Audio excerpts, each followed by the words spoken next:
नमस्कार दर्शक बंधु आपण मानकु बहुत बहुत स्वागत आम यूट्यूब चैनल रे।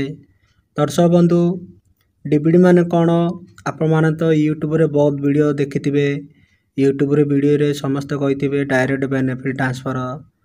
तो दर्शक बंधु आर आ गोटे रीजन अछि चलंतु जानिबा डीबीडी माने कौन।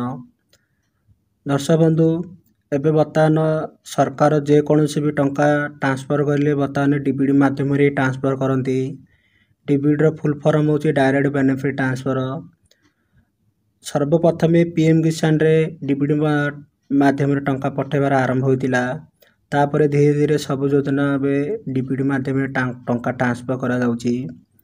दर्शक बंधु सरकार जेते बेले आगे आईपीएस कोड माध्यम रे आपनको अकाउंट जेते बेले टंका पठौतिले तो एथिरे सरकारी कर्मचारी भी टंका को हाथे नौतिले जहा कि पूरा बेनिफिट पब्लिक को मिलु नथिला। तो सरकार एथिरे चिंता कले जे सरकार योजना जे कोनोसी योजना टंका पठेले पूरा बेनिफिट पब्लिक को मिलबार अछि। तो सरकार कोन कले कि आपनको आधार कार्ड को डायरेक्ट टंका पठा गला आपनको आधार कार्ड नंबर को। तो आपनको आधार कार्ड जो बैंक नंबर लिंक अछि सेही बैंक अकाउंट को टंका आसुची। तो एथिरे कोनोसी भी सरकारी कर्मचारी के अन्य लोक आपनको टंका को आके हाथी पारिबे नै।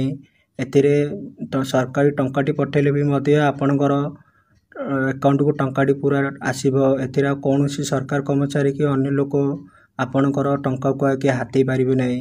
तो सेटा को बतानेबे डीबीडी को जाउची डायरेक्ट बेनिफिट ट्रांसफर। सरकारी टंकाटी पठेले भी मध्य आपनको फुल टंकाटी मिलिबो। एथिरे अन्य कोनोसी सरकारी कर्मचारी भी आउ सरकार टंका को आके हाथी पारिबे नै। तो दर्शक बंधु आपण माने बुझी पाथिबे डीबीडी माने कोन। आशा करूचे आपण मानकु वीडियो निश्चित भल लागितबा। आपण माने आम चैनल नुआ ताले सब्सक्राइब लाइक करे भूलंतु नै। जय हिंद।